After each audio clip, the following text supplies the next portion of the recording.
Hello, my dear archaeogastronomers. And I'm very excited to say that there's just 4 weeks left until the first ever Food History Festival, which is organized by the Serve It Fourth group, including me, Dr. Neil Buttery, Dr. Alessandra Pino, and the formidable Sam Bilton.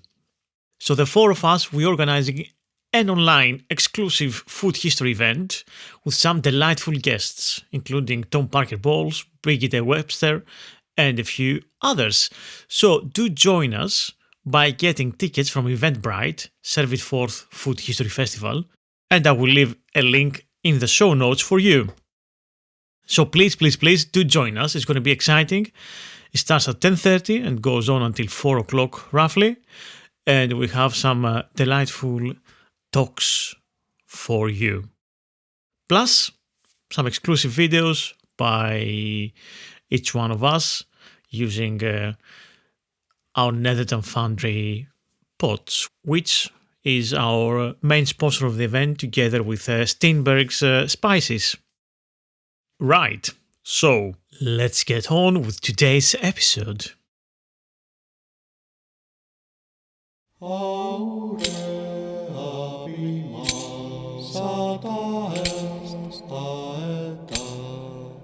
Wet and cold. Foggy. In one word, miserable. These are probably the main descriptions, perhaps unfair, to an extent at least, that one gets from the modern Mediterraneans, Greeks and Italians, especially students who come in UK universities and they spend the first semester here, particularly in northern cities, right? Well, I can tell you nothing has changed since Caesar's time. Check the following lines. It is the home of men who are complete savages and lead a miserable existence because of the cold. And therefore, in my opinion, the northern limit of our inhabited world is to be placed here. This is a line by Diodorus Siculus, an ancient Greek historian living in the Roman Empire, known for writing his monumental universal history, Bibliotheca Historica, much of which survives to our luck. And he wrote this between 60 and 30 BCE. Or there's the following line. The nights are short, Caesar, and the weather is miserable, with frequent rain and mists. Or Hadrian. I don't want to be like Caesar, stroll about among the Britons and endure the Scythian winters. Or this from Agricola. It is a savage place, as are the fierce, inhospitable Britons who live there. Those near the coast in Kent may be more civilized, but in the interior they do not cultivate the land but share their wives with family members, live on milk and meat, and wear the skins of animals. Pytheas, my beloved Greek navigator, explorer and mariner, and geographer from Massalia, was the first person from the Mediterranean to reach Britain and describe it in detail. He reached Belerium, Land's End in Cornwall today, where he visited the tin mines, famous in the ancient world. He claimed to have explored a large part of Britain on foot. He accurately estimated its circumference at 4,000 miles, 6,400 kilometers, and he also estimated the distance from northern Britain to Massalia at about 1,690 kilometers.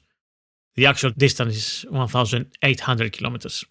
Diodorus continues saying that the numerous population of natives live in thatched cottages, store their grain in subterranean caches, and bake bread from it. They are of simple manners and are content with plain fare. They are ruled by many kings and princes who live in peace with each other. Their troops fight from chariots, as did the Greeks in the Trojan War.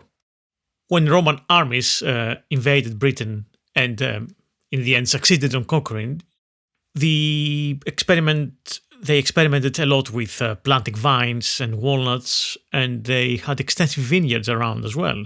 They tried to make commercial scale production of wine, and we find evidence as far as Northamptonshire.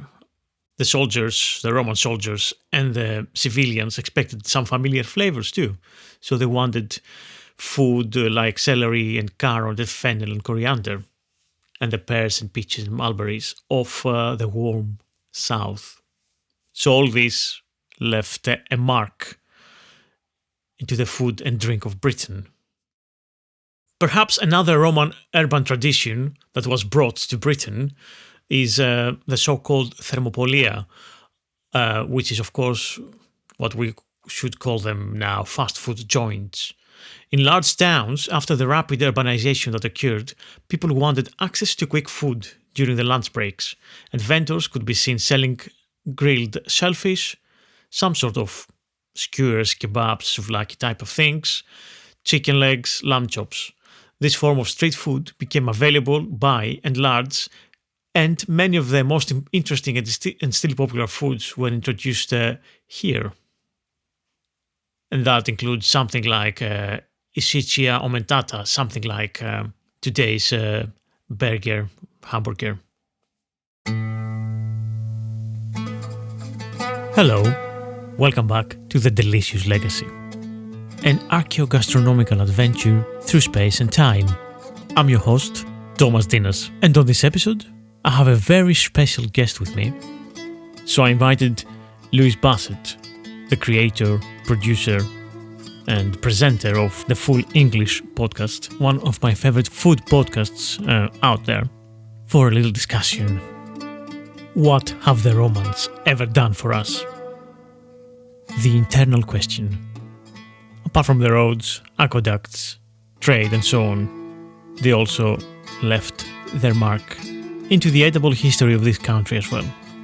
Together with Louis, we got into some very interesting diversions in our long discussion trying to find the beginnings of Roman food in Britain and what's left from it. And it's very interesting to see that we're discussing spices and bluntness in food and Christian morals and ethics and how all this stuff might be a legacy of Rome. I invited Louis over my house, and together we cooked an ancient Roman meal inspired partly by Apicius and partly by findings in archaeological sites throughout Britain. We explored the many aspects of Rome's influence in the society in ancient Britain, but also how that legacy is translated and transferred to more modern times. What did the Victorians, for example, thought about Rome and the influence of Rome in Britain and the empire as such? And simultaneously, we try to delve into the life of everyday Britons back 2,000 years ago. And if those events that the Romans thought as life-changing and important were in any way influential to everyday people's lives back then. And so, without further delay, let's get into our episode. Enjoy!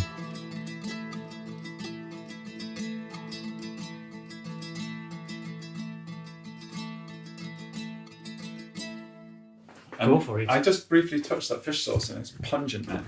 I can smell it on my fingers already. Obviously, you know about fish sauce from Vietnamese cooking, yeah, right? And it became kind of trendy, among the kind of like Noma yes. crowd. Yeah. You got the book? Yeah. One of the books there. Although they just took it from Japan, like Japanese food. Mm-hmm. So I was wondering what the link is there.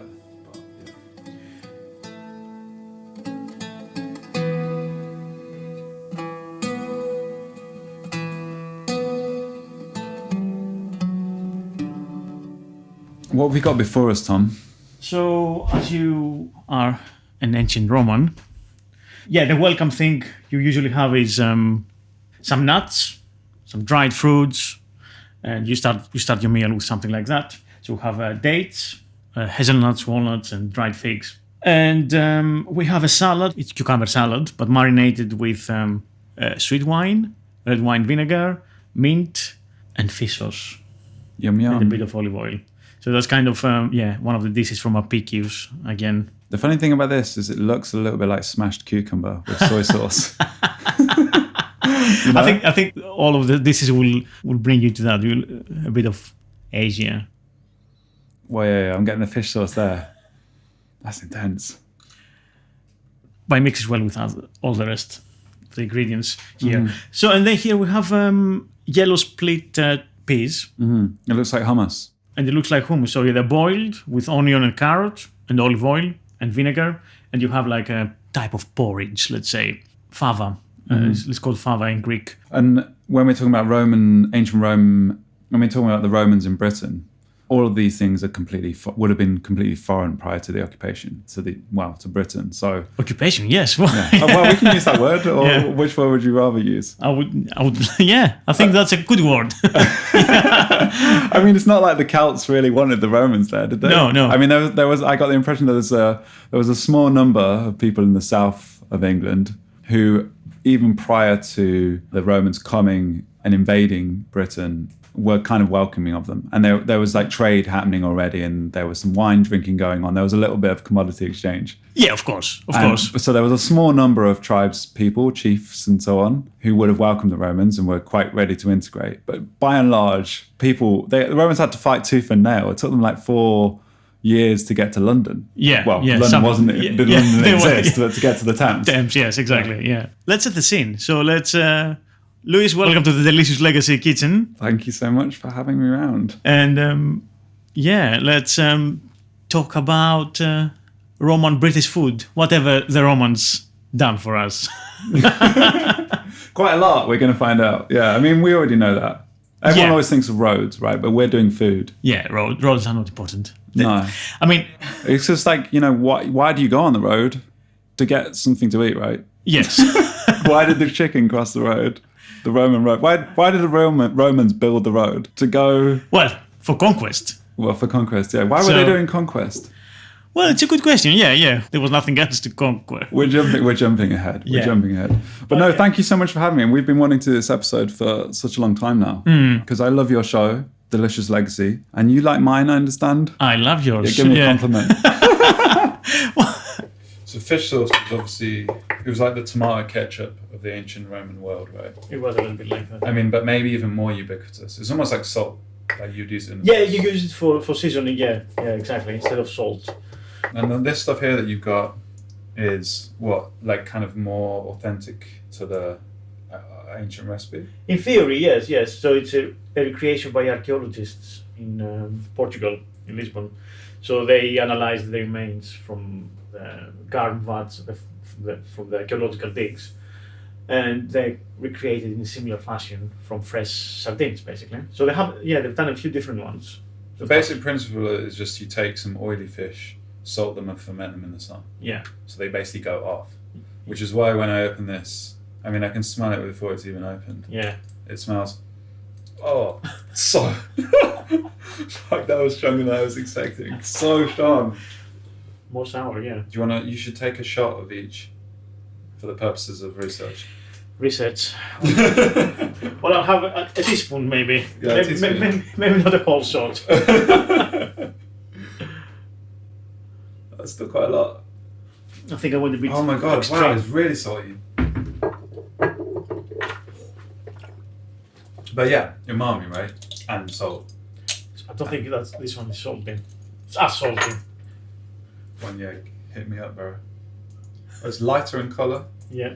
A little more liquid. That's such a stronger smell. Such a stronger taste. Ooh. I feel like you can taste like the bones. Yeah, it's like, it has that. Like minerally. The mineral, yeah, absolutely. The closest thing that it tastes like, if you've never tried it before, would be like soy sauce. Yeah. But fishy. Like anchovies and soy sauce. Yeah, that's kind of a good description, isn't it?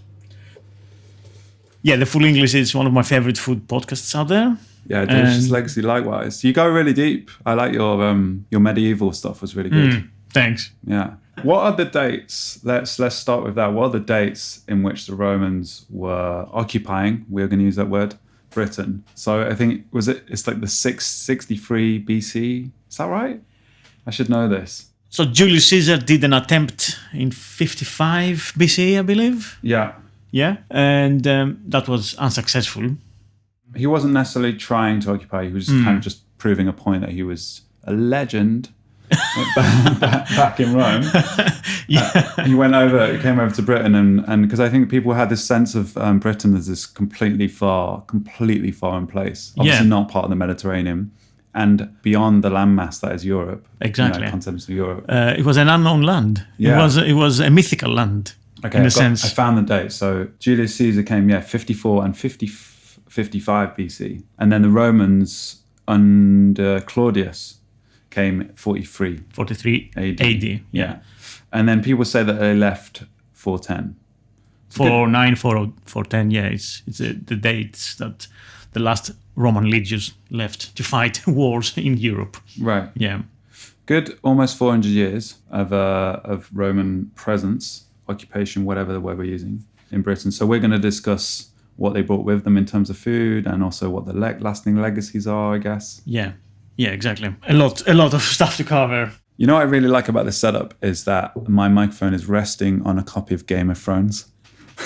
And it's really hard not to think about things like Hadrian's Wall and like conquest and like warring tribes without thinking of Game of Thrones. So. It was deliberate, I'll say. Do you want to tell me the other ingredients in this dish? Yeah.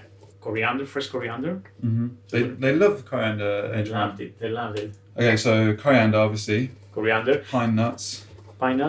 Fish sauce. Obviously, you in need fish sauce everything. and everything. Well, even your dessert. Even the dessert, yeah.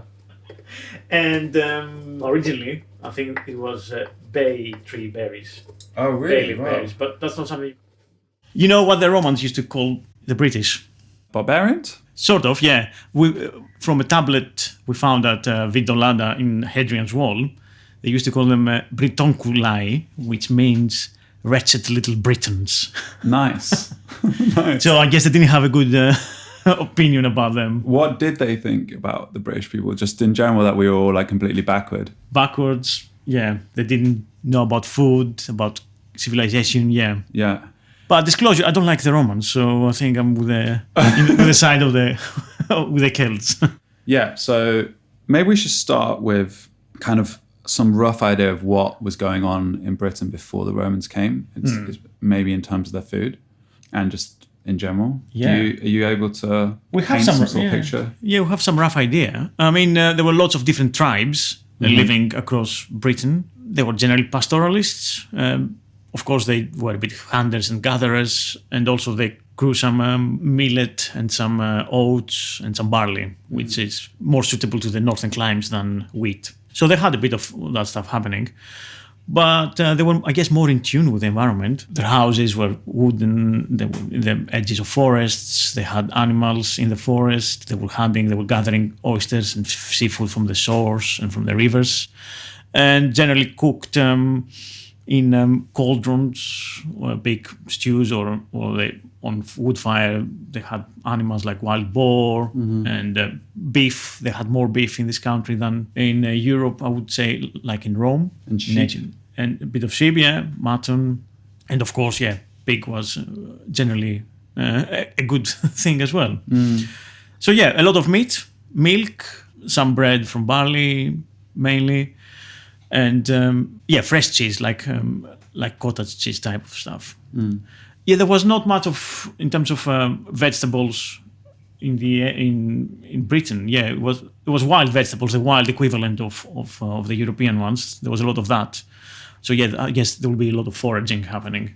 And to be clear, Britain at this stage, we're just talking about a landmass, like a group of islands. There's obviously no real central authority in the country. There's no state to speak of. No state. There's obviously no nations. That hasn't been invented yet, the concept of a nation. And so, yeah, we have lots of different kinds of tribes that probably wouldn't even recognize each other properly. Yeah, probably they would have different dialects, speaking differently. They will be in communication with each other to exchange goods as well. Like the Cornish tribes, they would have a lot of tin that would be able to sell. But yeah, the Iceni tribes in the southeast of England, they will have more contact with Europe with mainland Europe and the Romans, so they would be a bit more in touch. They will have maybe some wine, some olives, some olive oil. So they will have a bit of that, but nothing like we know. Yeah, the people would drink beer, ale. Right. There was no wine. And there was some trade happening. So like I know that the ancient Romans knew of this place called Britain before coming here as a place to get tin from, which is an important component in the creation of bronze.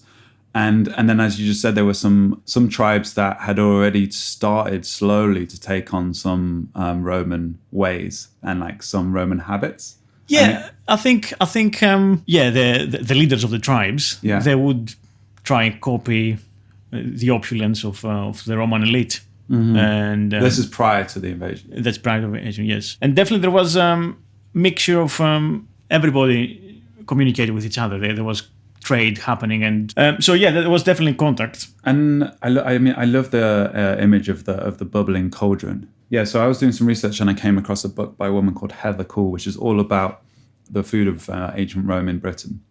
And she says that we have this image of the cauldron, the bubbling cauldron, and she says it's more likely, given the amount that we found, archaeologists have found of cauldrons, that was like slightly more of a special and potentially like elite cooking utensil. And she says that we don't actually know how Iron Age Britons were really eating on the day-to-day. It's still a bit of a mystery. But one thing that I thought was interesting in that book was there's no distinction between cookware and tableware. So like ancient Britons, according to her, didn't really have like bowls, plates, knives, forks, those kinds of things. Like we must have been, or that those people must have been eating kind of directly out of the pot or whatever it was. Yeah, so the food shouldn't be too hot, should be like a room temperature, so you can grab it with your hands or serve it on bread, like hard bread. So you use the bread as a plate. And so obviously to ancient Romans, this must have been completely crude and barbaric. Yeah. But I think the food tastes better this way. Yeah. Taste with your hands first. Yeah. But in terms of how the Romans ate, they ate lying on couches. So one hand on the head and the other getting the food. So again, the food was in small portions. There were no forks to speak as such. And you would eat with your hands as well, but with either small morsels of food or with flatbread. Again, you would scoop the bite of meat or cheese or whatever you had with your bread and eat it. So again, you used your hands mainly. So that was something that probably it's common throughout the ancient world. So obviously before Caesar came and made a bit of an impression on the islands of Britain, and then before Claudius came and invaded and occupied Britain, first contact, as it were, with these mythical islands came from Pythias. Is that right? I'm getting this from your notes. Almost. Pythias. Pythias, sorry. Yes. Pythias. Yeah. So that you can tell how much I know about this. Tell me about Pythias. Who is he and where did he come from? So he was a Greek navigator, explorer, geographer, that kind of thing. Polymath as they used to be back then. From Massalia, which is modern-day Marseille, the city of Marseille, one of the biggest ancient Greek colonies in the south of France. So I guess he was part of an expedition to find new routes to go to Britain for the tin, obviously for the trade, because the Strait of Gibraltar was occupied by the Carthaginians and they kept a lot of exclusive trade for themselves. So I guess he went via Gaul, what is modern-day France, and then with a boat, explored the whole of Britain and Ireland, and he went even further north, apparently, to Norway. And from his descriptions, from what is survived from his work, because his works hasn't survived the antiquity, unfortunately, from what passages have survived from next explorers and geographers, he might even went to Iceland.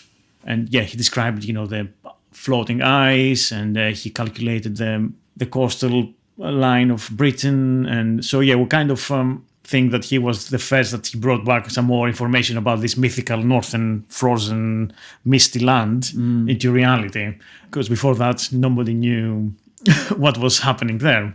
It was all the kind of fantasies of blue people, giants, feasting in raw meat or whatever. Yeah. Which is not real. So there was a kind of mythical idea constructed of Britain in ancient Rome. Yeah, and I guess the name Britain, Britannia, Britannici, was one theory is that meant the people who painted the body blue. They were like the blue painted people, the painted ones. Which they would do for war. Allegedly, yeah. You're listening to the Delicious Legacy podcast by me, Tom Dinas. There's more to come after the break, and it gets better. But have a cucumber first. Yeah, let's have a cucumber first. I'm going to have some ancient Roman smashed cucumber. Yeah. I'll tell you if it's as good as the one I get at Silk Road in Camberwell. Okay. Silk Road, okay.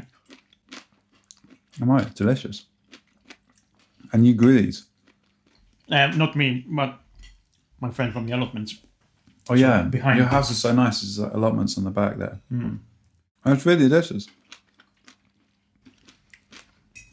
Yeah, you don't get too much of the fish sauce. No, it's just kind of like seasoning. Walnuts, big fan. You know what? I already know that the ancient Romans did some great stuff for us. Tasting these things, I'm like, yeah, rather dried figs than dried, peas or whatever it was that the Druids were munching on. I don't know what they're munching on. Yeah, I mean, there was nothing much there, unfortunately, in Britain before. But I have the sense that Iron Age Britain, because it was seen by Imperial Rome as so backwards and undeveloped and uncivilized, that we're also kind of left with this sense that Iron Age Britain is like just a really impoverished and unknown place. But a bit like how people used to think of the medieval period as the Dark Ages. Yeah. There must have been a lot more interesting things going on there. And obviously, like people often say that like Celtic culture is so oral. There's such an oral tradition. There remains like very few records of anything that we can look at to really understand Iron Age Britain. But I bet it was amazing and interesting. We just don't know much about it. Yeah. I bet. I mean, they would have songs and poems, and they would have things like that, and that's how they would transmit, I guess, the culture. So just because they haven't survived, it doesn't mean that it wasn't great. Okay, so Claudius arrives. Well, in fact, he sends his general over to invade Britain, and I think he turns up a few weeks later with like some elephants. Yeah. To cement the invasion. And the question is, what did the Romans bring in terms of food? So where do we start with that? Like, why did they change, or to what extent did they change the way that we eat? Well, obviously, having thousands and thousands of army soldiers coming in and bringing their own food and their own ways, and then staying for about 400 years, it means that slowly you have merchants coming, traders, you would have civil personnel, you will have families, you would have aristocracy, and so retired generals and legionnaires would have some land with their own house and everything else. So you would have a bit of Rome in Britain for all these people. And yes, these people, they would like to eat the stuff that they used to when they were back in Italy, in Rome, or wherever they were from the Roman Empire at that point. Could be North Africa, Spain, Greece, Egypt at that point, all this massive geographical area. So yeah, you would have fruits which didn't grow here, like pear and peach and figs and mulberries and sour cherries and plums and obviously pomegranates and dates, but these don't grow here. But things like plums and pears, they could grow here as well. One of them that I really like is leeks. I know. And like just onions, just kind of banal everyday things like that. That ancient. It kind of seems like timeless. Like onions, surely the Druids were munching on onions. But the wild equivalent of leeks and asparagus and cabbages.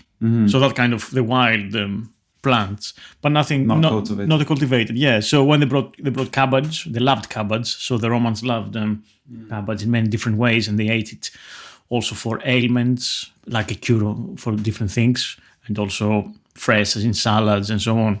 So yeah, cabbage was very particular. And as you said, leeks, as you said, lettuce, cucumber, turnips, carrots, parsnips. In terms of the animals that I really like, they bought pheasants, which feels like such a British thing, like a kind of timeless British thing. Pheasants and rabbits. Yeah.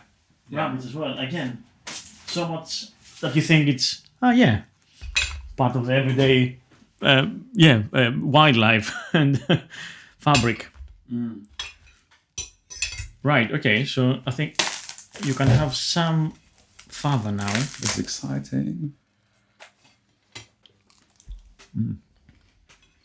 So yeah, you would have all this civil personnel and the military personnel in Britain, and they would eat. They would import all this stuff to eat, and some of it became part of the native flora and fauna over the centuries. Like bears and Pheasants. And rabbits. Leeks. Yeah.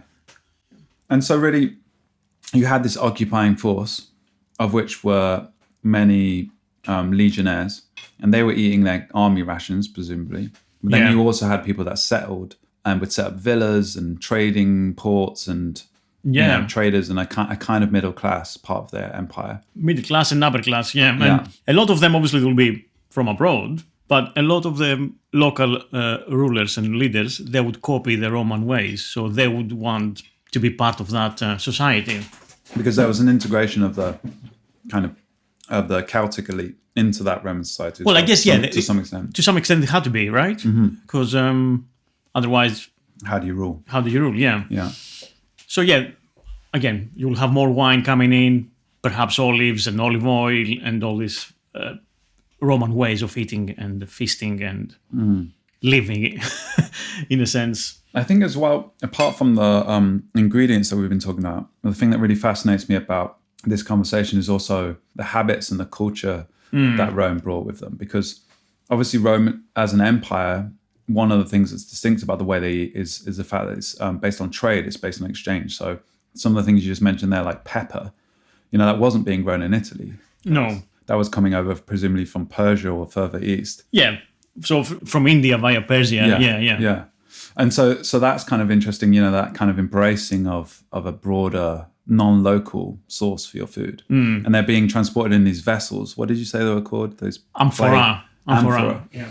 The way I was thinking about those, they're kind of like the shipping containers of ancient Rome. Like the way that a lot of food is moved around now in these big boats, whatever. Like this is what was happening. So they were coming all the way up from the southern Mediterranean, from North Africa, from as far east as we were just saying, India.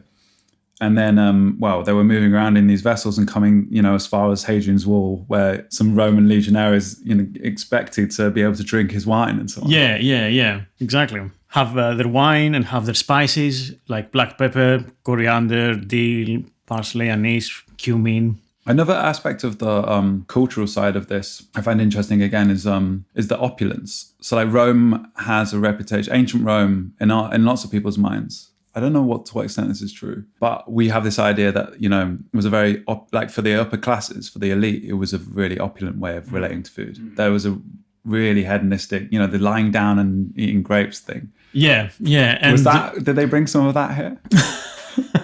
Well, we don't know much, do we, about that?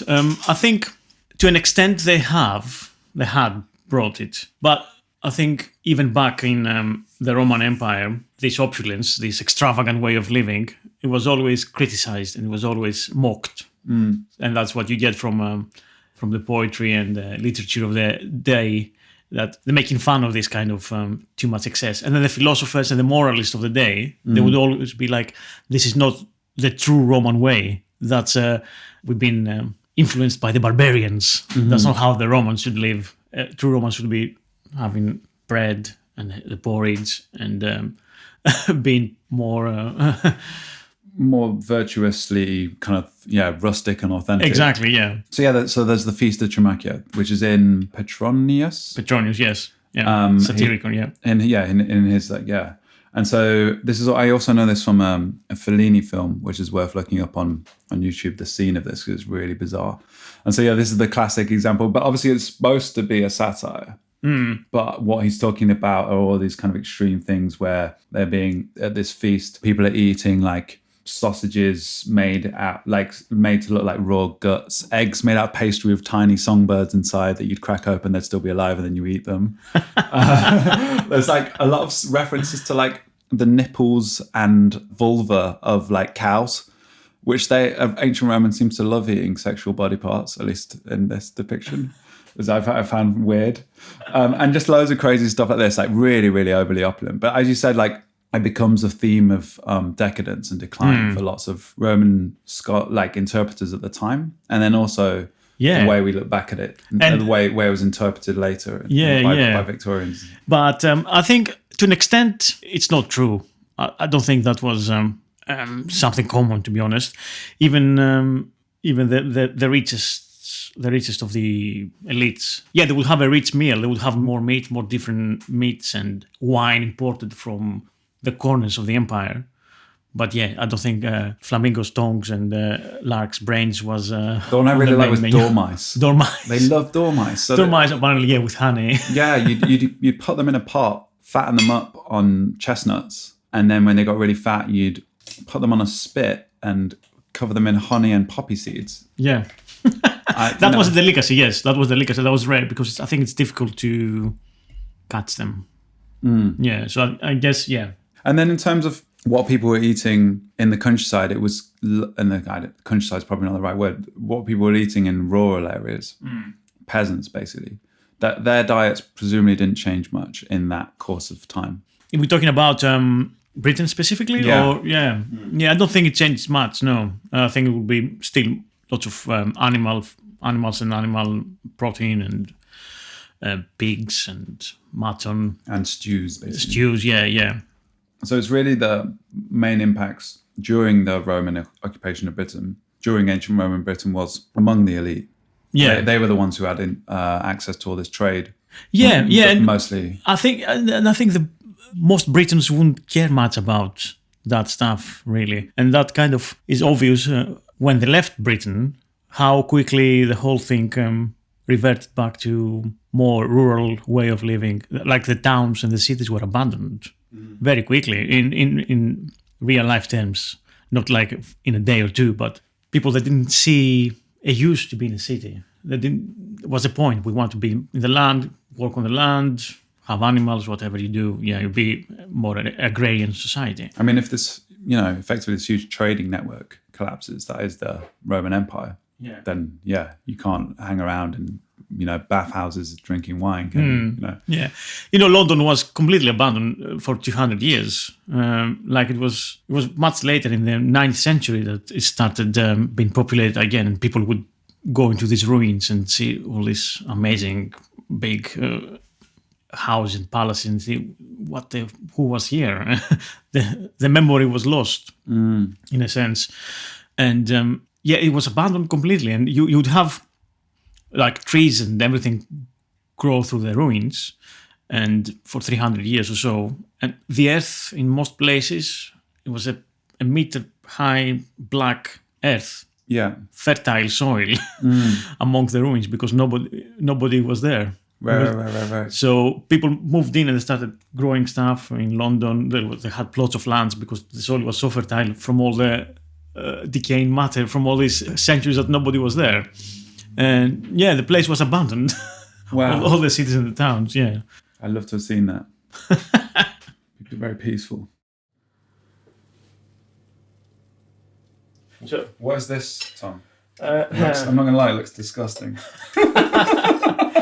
So this is going to be a dessert. Oh my god, cool. Eggs and pears. The pears are cooked in sweet wine and honey mixture. Wow. Yeah. So that's going to be part of the dessert. I didn't see that one coming. Like, if you, I'll take a photo of this, right? Yeah. But it looks brown, like slop, huh? Yeah, because you have... I don't want to dish your cooking. Because you have obviously red wine, yeah. Red sweet wine, then it's going to look weird. Amazing. But then most of our stuff. Did you put fish sauce in that? Yes. You did? Yes. There's fish sauce in the dessert? Yeah. You freak. That's the Romans, man, not me. Okay, fine. Yum, yum, yum. You will like that. You're listening to the Delicious Legacy podcast by me, Tom Dinas. There's more to come after the break, and it gets better. Obviously, you know that Roman Britain wasn't like a monolith, and there was diversity, and there was obviously huge stratification in terms of if you lived in the city or in the rural area, and if you were part of the elite or you weren't. But let's just imagine for a moment that we were, I guess, part of the elite in Roman Britain, and you'd invited me over for dinner, as you have. What are we sitting down to eat? What kind of foods are there? Well, you would have all sorts of delicacies.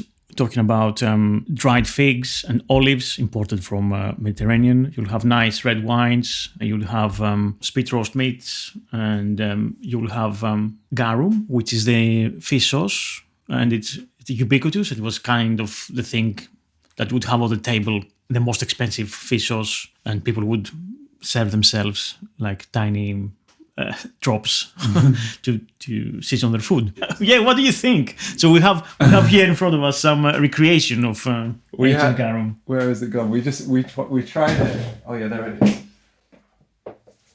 Yeah, I've come across this stuff before, and it's punchy. It stinks, to be frank, but it's delicious when you put it with stuff that you wouldn't. It's like Thai fish sauce. You know, if you smell out of the bottle, it smells weird, but when you add it to something, it makes a lot of sense. Yeah, and you don't taste it in the food. It's part of the right. Apart from you had a spoonful just a second ago, and you look like you were almost going to be sick. Yeah, it's very salty. Let's say that. And wine was obviously a huge thing. So like the wines that they were getting would be variable in strength and often incredibly strong, so they were drank with water. Is that right? And sometimes spiced as well? Spiced wine for sure, and sweetened wine with honey or... Yeah, mainly honey and spices. That would be one of the things. But the Greeks used to drink wine with water. The Romans didn't mix it with water so much. Oh, really? Yeah. The wine would be of a varying quality. You would have very vinegary tasting wine, which was part of the rations again for soldiers, for legionnaires. So they will carry some of this very cheap vinegary tasting wine with them to drink. But yeah, the elites will drink something sweet, which we can try. Oh wow! We'll have some sweet wine.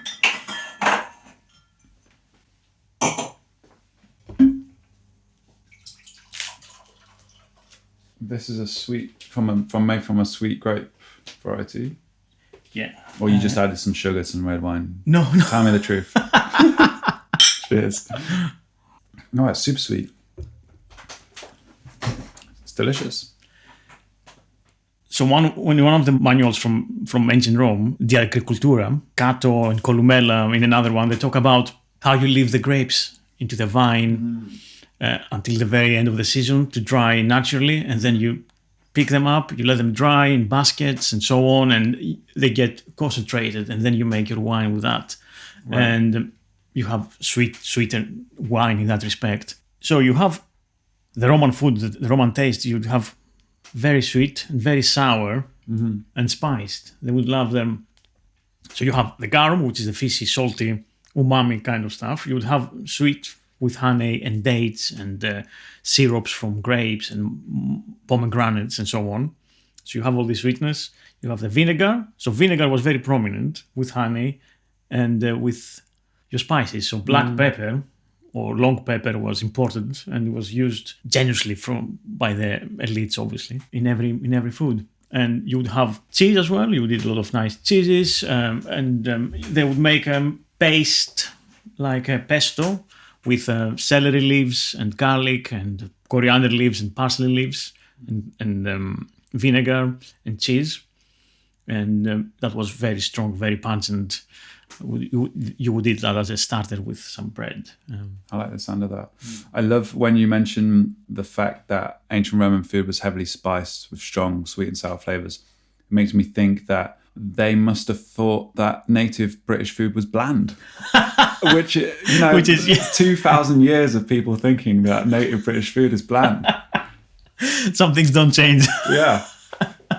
Yes, Strabo, the geographer, says that the British, talking about the native British, they have lots of milk, but they don't eat cheese. So that was another thing that kind of made impression to them. I guess they meant mature cheese, like hard cheese, because there was cottage cheese, as we said earlier on. But yeah, so this kind of very big pungent flavors, there was nothing really. Yeah, I mean, apart from probably mustard seeds. So mustard, I think, probably was growing wild, and you can use it as a spice.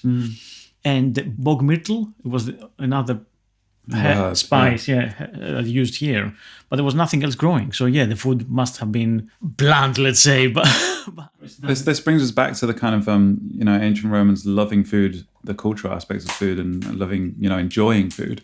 Yeah, I guess ancient Britons. Well, we just don't know really. We don't know. Yeah, but yeah, there wasn't a lot going on in terms of the real thing that sets this burger. I mean, what was the description for this? They didn't give it a title.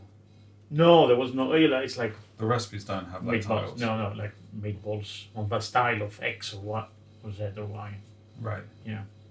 So the real thing that separates this from the burger as we know it, apart from the fact it's made with pork, and it's got garum, and it's got pine nuts, and it's got coriander. Apart from those things, is that it's wrapped in caul fat, right? Yeah, which is a lot more like have you eaten Faggots. Cypriot? Oh yeah, faggots as well. Yeah, faggots exactly. What were you going to say? Seftalia, it's a Cypriot meatball. Okay. Wrapped in caul fat. It's a delicious thing, caul fat. We've got the Roman burgers in front of us, and well, Tom, why don't you say where this recipe comes from? So this is from the book of Apicius, which was written between the 1st century and the 4th century AD. And it's like an instruction, a cooking manual with like 400 recipes, I think, so something like that. And it has the name of the legendary gourmand called Apicius, Marcus Gavius Apicius. And there's lots of recipes about, you have fish, you have meat, you have vegetables, sauces. So the XYZ here is minced meat, which was specified as could be beef, could be pork, and then wrapped in caul fat. Yeah. And it contains also coriander, pine nuts, garum, obviously everything's got garum, including the desserts, and some pepper. No salt because the garum does the seasoning. And well, the thing is, it looks quite a lot like a burger, right? Yeah, it looks like a burger. So this is why you wanted to cook it, because your claim is the ancient Romans gave Britain the burger. Yes, I think so. McDonald's, watch out. Yeah, right. Okay, let's do it.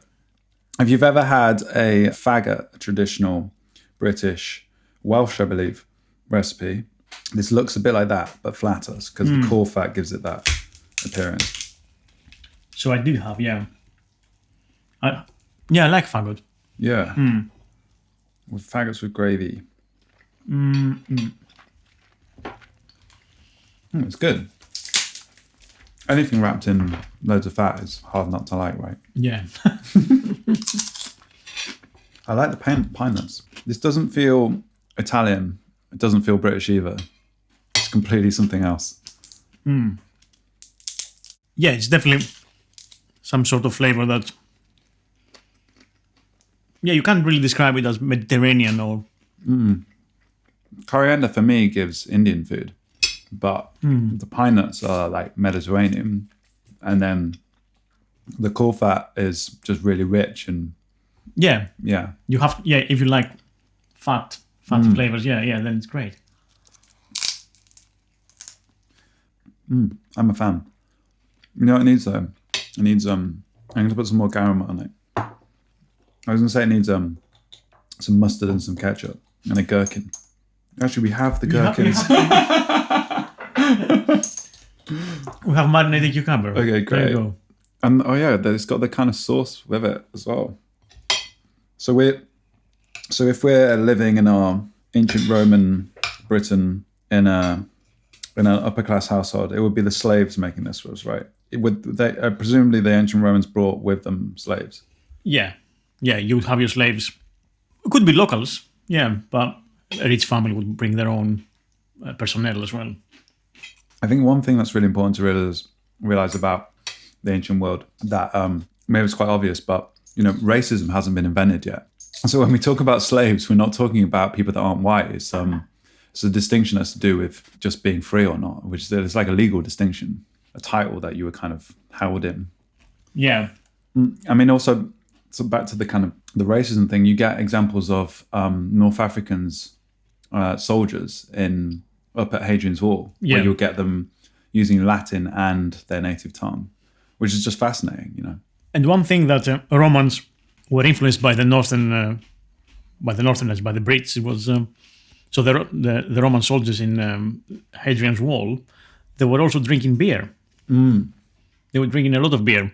So part of the tablets that they found, one of the notes was like, bring us some beer. We don't have beer here. So it wasn't just them Romans influencing Britons with their own ways of food and wine. It was also working the other way around as well. Yeah, that's what I found really fascinating about that, because I was trying to find examples of exchange going both ways, which must have happened. And beer seems to be the only example that we can find. Yeah, I think that's true. We don't have much information about working the other way around. But we know that beer was one of the important things that went south. And still is. Yeah. At least to my heart, So eventually, obviously, the Romans leave Britain after almost 400 years. And not long after that, Rome kind of enters a kind of terminal decline. Arguably kind of transforms into a different kind of empire. But, effectively, the kind of Roman Empire as we know it, it collapses. The Romans pull out of Britain. What of their influence remains in terms of food? Culture-wise, very little. Probably nothing for the initial couple of centuries, in many respects, really. Just a memory, just a faint memory. In terms of the ingredients, a lot of them there become native, as we said earlier on, to the British Isles.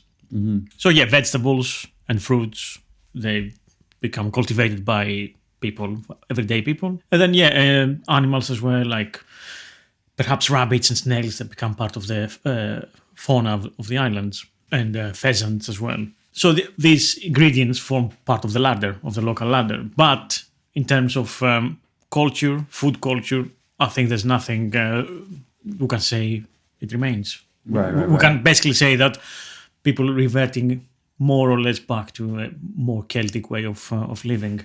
With some Saxon influence, some German. And then, you have the Saxons, and then other invading forces from the north. But none of which really until, I guess, the Renaissance kind of pick up ancient Roman ways again. Yeah, I think so.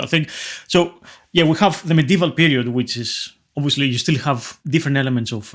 you have spices, you have wine, imported from France this way, because most of France was part of England. Yeah, you bring wine, Bordeaux wine, and so on. But in terms of the direct influence from ancient Rome to Britain, there's nothing until after the Renaissance, and especially going towards the Victorian era and afterwards. Yeah, and so spices pretty much leave this country until like the Crusades or something. So in the 11th century. Yeah. Back to bland, I guess. And then also, obviously, they were carrying cheese with them as part of the ration. So you obviously, to carry cheese on an expedition, it must be cheese that lasts. So it has to be hard cheese. Again, ancient Rome became fashionable and came back to the forefront in Victorian Britain with all the discoveries made in the land of Britain of ancient Roman ruins, and obviously all the upper classes, the aristocracy, going for the tours of Roman remains in Italy. So they brought back the fact that Rome was great. Imperial rule was good because they had an empire as well. You have the British Empire at that point expanding and covering all this land, all these different masses and nations and people. So I guess they want to bring an element of we have a continuity from ancient Britain to today, and we are the imperial Rome today, and they were good.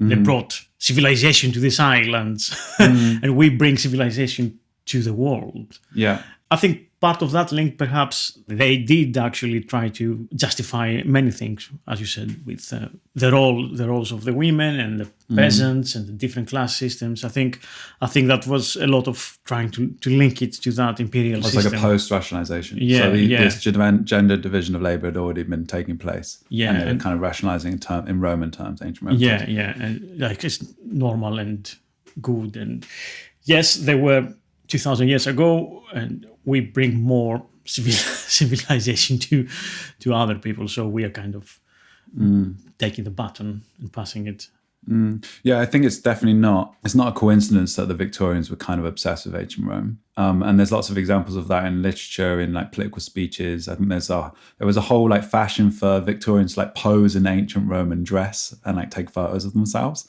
And I was just wondering on that, like if it's not only using ancient Rome to justify the British Empire, which in the Victorian period was at its peak, reaching its peak. But also, I wonder if the way in which Roman decadence was understood to be a symptom of decline might also explain kind of some of the opposite tendency in our food culture, which is to say that like Victorians and certainly Britain in general is quite known for like culinary like austerity, for being quite austere and dour and not into opulence. And I wonder if part of that was fed by the fact that Victorians looked at ancient Rome and saw these giant feasts and saw this decadence and saw it as a symptom of decline and something that they shouldn't repeat in order to hold their own empire together. Yes. Again, that's another stretch, but I'm good at making these kind of speculative claims. I know what you mean. I mean, they do sound very speculative, but I think there is always this element of the moral element of the people who lived in the time that they say, okay, we cannot possibly have this luxury. That's a sin for X, Y reason. So how do you transmit that to people? Saying, okay, if we become so decadent, then we will collapse as the Roman Empire collapsed all these years ago. So I think there is an element of that. Because like the Tudors were into that decadence stuff. Yeah. They loved a like huge pheasant or peacock or something, stuffed. And, feasts, you had just all huge that feasts. kind of went away in the Elizabethan and Victorian. You had, on that note, also obviously the aristocratic people, the elites, they still had many huge feasts. They had their evening meals were stretching for hours. You had all these different courses. And I guess, that was in stark contrast to what the poor people ate. So you had really, really small elite who ate gloriously. And you had the big population in the industrial era that... Oliver Twist style, holding a bowl out for some porridge or something. Yeah. Exactly. So I think there was an element on that. Okay, we have to tip the balance a little bit because there is injustice and that will bring decline, and this decline will bring the collapse of the empire. So we have to do something to make it a bit more liberal and equal. Yeah. So I think there was always all these links and tenuous or not so tenuous with the Roman Empire. I mean, the other comparison, if we're making it between Victorian Britain and Roman Britain, was Britain became part of a global trading network. So pepper, again, becomes available. But, the Victorians are quite happy to eat things like kedgeree, basically rice porridge with loads of curry powder or whatever it would be. I think. So there's a kind of cosmopolitanism, an embracing of the foods of empire as part of your own. Like, so, ancient Romans, as you say, loved pepper, but it wasn't because pepper came from Rome, but pepper was accessed through the empire, and that therefore was Roman. And I guess the same thing with the Victorians' kind of confidence around eating spices. Like, it wasn't seen as something outside of Britain. It was seen as something inclusive, part of the empire. But it's part of what we look at us. We have all the stuff. We're rich. Yeah, exactly. And also familiar, like belongs to us. It's entitled. Yeah, there's a confidence there. That was a super interesting conversation.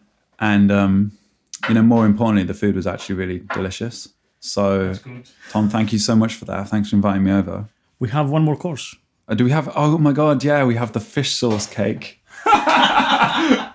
Okay, so Tom, when I arrived, showed me what can only be described as a kind of like winey, pear, slushy, slurry thing that I was dubious about before he said that it contains fish sauce as well.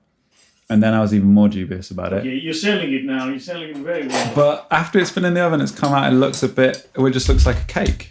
It looks quite nice. There's no flour in it though. It's like more like a custard. Yeah. So let's. And there's obviously no sugar in it. There's honey, and it's with pears. So it's called patina with pears. So it's like a set egg set with fruits and sweet with honey and wine. And the wine will bring some sweetness to it as well, yeah. So let's try this. But before you try it, try it without the Okay. sauce. So we have the honey wine sauce now. So let's try it without it. Because that should be fruity. And it has also cumin, spiced with cumin. Oh, wow. And it's black pepper. Oh, wow. We finish it with black pepper. An extra edition. Okay, this cake just gets weirder and weirder, man. Grating some black pepper on the cake. Custard. It's like... Wow, it's so strange. The cumin's really strong. I like it. It's weird. It's nothing like you had ever before. No. So- It's like a kind of like spicy, sweet, baked omelette. Oh, it's nice with the sauce. It needs to be drowned in the sauce. Yeah, so we can't taste it. I like it. I like that it's incredibly weird. That's the kind of experience I wanted to have. Yeah. Everything else is too nice. It's like as close as you can get to really working out what it like feels like to be there. 'Cause Yeah. it's really hard to like, see anything that Yes. would like with our eyes, because if you go to a ruin, it's a ruin. It's not, and it's also a tourist site, so you don't see the thing. We can't hear anything. We can maybe reconstruct some of the music. But this is actually like we're tasting the past, which sounds a bit naff, I'm gonna say, but it's true, right? Cheers. Sorry. Cheers, Tom. Cheers. Hail Caesar. Good to see you. Yeah, Thanks for brilliant. coming into Delicious Legacy. Thank you so much for having me. Great collaboration. It's a delicious collaboration. Delicious collaboration, yeah. Yeah.